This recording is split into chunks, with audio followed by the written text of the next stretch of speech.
Hello everyone. इस video में त्रिकोणमिति का बेसिक कॉन्सेप्ट का अध्ययन करेंगे। आगे तो जानेंगे त्रिकोणमिति क्या है। देखो बाबू, आप गांव मोहल्लों में जानते होंगे या सुने होंगे कि इसका नामे जैसा काम है। जैसे त्रिकोणमिति का नाम है ना, वही उसी में परिभाषा समा हुआ है, यानी छिपा हुआ है। देखो जैसे में लिखा है त्रिकोणमिति, तो त्रिकोणमिति के पहले हम तोड़ेंगे। त्रिकोणमिति,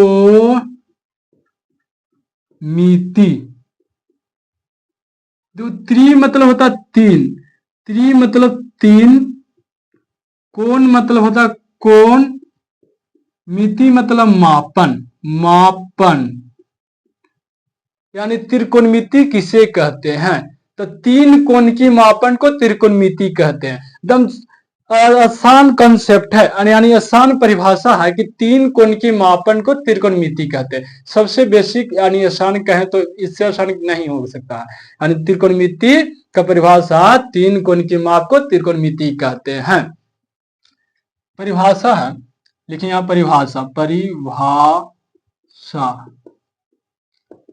तीन कोण की मापन को त्रिकोणमिति कहते हैं। तीन कोण के मापन को त्रिकोणमिति कहते हैं। अब जानेंगे त्रिकोणमिति में किस त्रिभुज के बारे में अध्ययन किया जाता है। तो त्रिकोणमिति में समकोण त्रिभुज के केवल अध्ययन किया जाता है, और किसी और त्रिभुज के बारे में नहीं पढ़ा जाता है, केवल समकोण त्रिभुज के बारे में। तो लिखेंगे, स्टार में लिख लो, त्रिकोणमिति में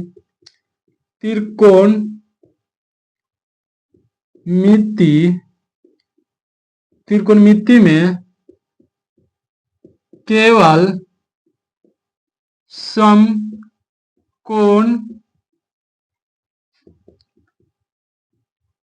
त्रिभुज का अध्ययन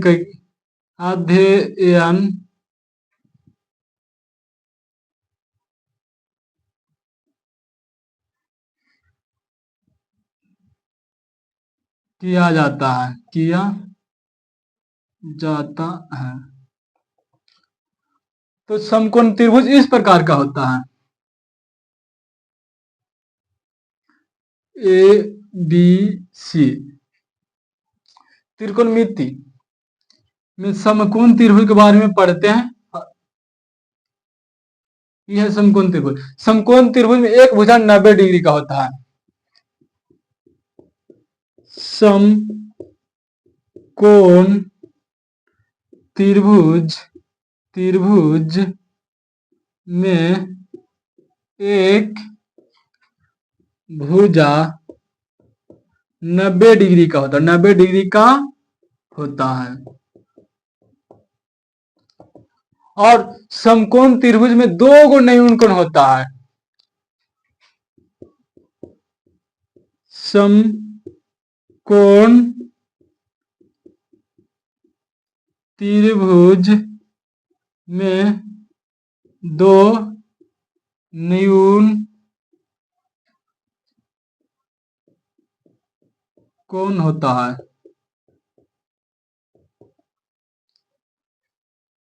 यह एंगल 90 डिग्री का होता है, और 90 डिग्री के सामने वाला भुजा को कर्ण बोला जाता है।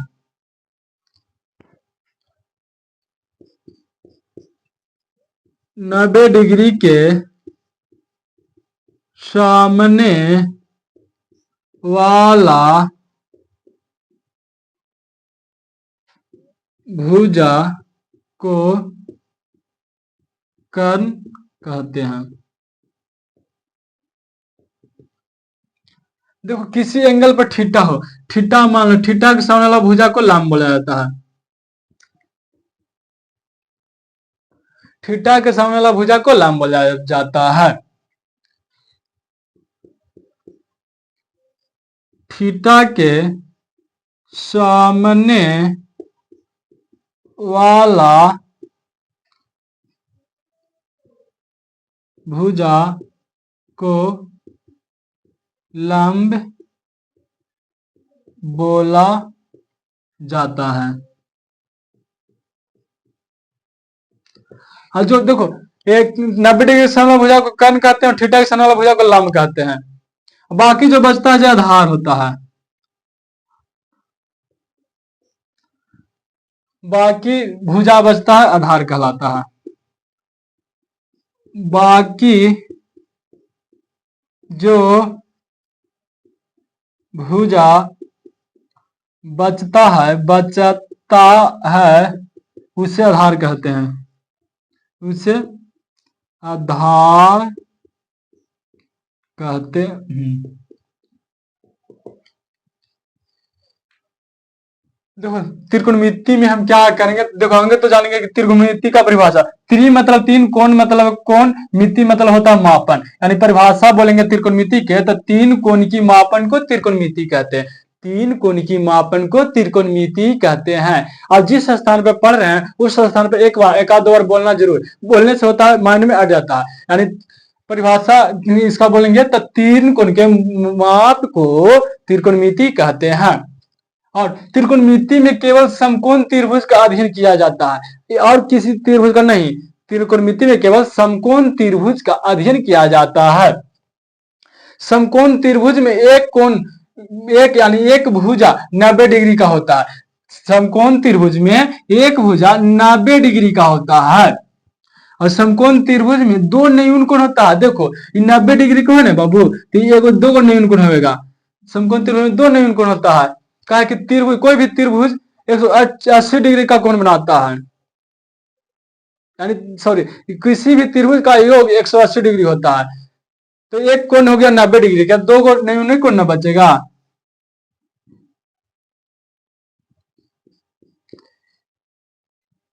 लेकिन यहां पर त्रिभुज के तीनों कोण का योग 180 डिग्री होता है। त्रिभुज के तीनों कोण का योग 180 डिग्री होता है। देखो, समकोण त्रिभुज में एक भुजा 90 डिग्री का होता है। समकोण त्रिभुज में दो कोण न्यून कोण होता है। 90 डिग्री के सामने वाला भुजा को कर्ण कहते हैं। 90 डिग्री के सामने वाला भुजा, जो 90 डिग्री के सामने वाला भुजा रहता है वो कर्ण बोलते हैं। और थीटा के सामने वाला भुजा को लंब कहते हैं। थीटा के सामने वाला भुजा को लंब कहते हैं। बाकी जो भुजा बच जाता है उसे आधार कहते हैं। बाकी जो भुजा बच जाता है उसे आधार कहते हैं। और त्रिभुज के तीन कोणों का योग 180 डिग्री होता है। त्रिभुज का होता है ना, तीनों कोण का योग 180 डिग्री। योग मतलब जोड़ना, जब तीनों कोण का मान जोड़ते हैं, एग्जाम इकट्ठा करते हैं तो 180 डिग्री होता है। देखो, समकोण त्रिभुज का लिखने का नियम, कैसे कैसे हम समकोण त्रिभुज बना सकते हैं। समकोण त्रिभुज कैसे कैसे बनाते हैं। समकोण त्रिभुज कैसे कैसे बना सकते हैं